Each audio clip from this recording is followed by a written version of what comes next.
যখন ইমানদারের দুঃখ হয়, কষ্ট হয়, বিপদ হয়, তখন সে সবর করে, ধৈর্য ধারণ করে, আল্লাহর ফয়সালাকে মেনে নেয়।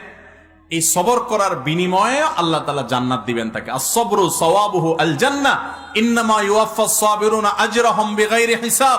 আপনারা কি জানেন কিয়ামতের ময়দানে কোন ইমানদারকে, কোন মানুষকে আল্লাহ তাআলা কোন হিসাব করে বিনিময় দিবেন না, বিনা হিসাবে দিবেন, যে হিসাব নিকাশ নাই, বিনা হিসাবে ঢেলে দিবেন আল্লাহ তাআলা কাকে জানেন? একমাত্র ব্যক্তি সবরকারী। কোন ব্যক্তি?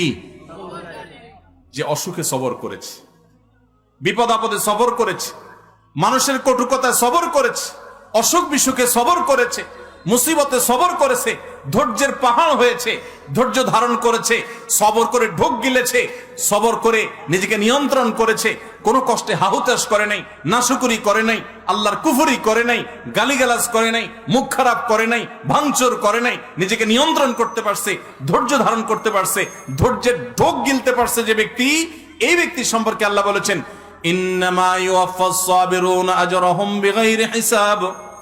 সবরকারীদের বিনিময় আল্লাহ রাব্বুল আলামিন কিয়ামতের ময়দানে কোনো হিসাব নিকেশ করা ছাড়া, তুমি নামাজ কয় ওয়াক্ত পড়ছো, রোজার কতগুলোর সওয়াব পাবা, সুবহানাল্লাহ কতবার পড়ছো, আলহামদুলিল্লাহ কতবার পড়ছো, কয়বার কোরআন খতম দিছো, কয়বার কি ভালো কাজ করছো, এই সমস্ত হিসাব নিকেশ নাই বান্দা। তুমি সারা জীবন সবর করেছো, সব ক্ষেত্রে সবর করেছো, আজকে তোমার দেওয়ার ক্ষেত্রে কোনো হিসাব নিকেশ নাই, বিনা হিসাবে আল্লাহ তাআলা ঢাইলা দিবেন।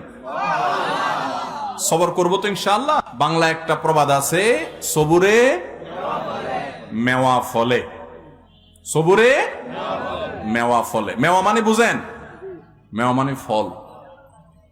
সবর যখন মানুষ করে একটা সময় আল্লাহ তাআলা ফল দেন। ভাইরা আমার, পৃথিবীতে একটি মানুষ, ভালো করে শুনে রাখেন, পৃথিবীতে একটি মানুষ দেখাতে পারবেন না যে সবর করে সে ক্ষতিগ্রস্ত হয়েছে। আপনি বলবেন দুনিয়াতে সে বহুত সবর করছে, যতই সবর করছে মানুষ তার উপর আরো চাপায়া পড়ছে। আমি বলবো যদি সে আল্লাহর জন্য সবর করে থাকে তো হাতির মতো মরলেও লাগ, বাঁচলেও লাগ, তার এই সবরের বিনিময়ে আল্লাহ তাআলা দিবেন না দিবেন না? দিবেন। আর বেশিরভাগ ব্যক্তি সবরের ফলাফল দুনিয়াতেই দেখে যায় ভাইরা আমার। আর যে সবর করে না, আপনার ধরেন একটা অসুখ বিসুখ হয়েছে, আপনি এখন গালিগালাজ করলেন, হ্যাঁ, আপনার একটা বিপদ হয়েছে, আপনি আল্লাহকে, ফেরেশতাদেরকে, আশপাশে মানুষদেরকে গালিগালাজ করলেন, মুখ খারাপ করলেন, ভাঙচুর করলেন, তাতে কি আপনার বিপদটা দূর হয়ে যাবে?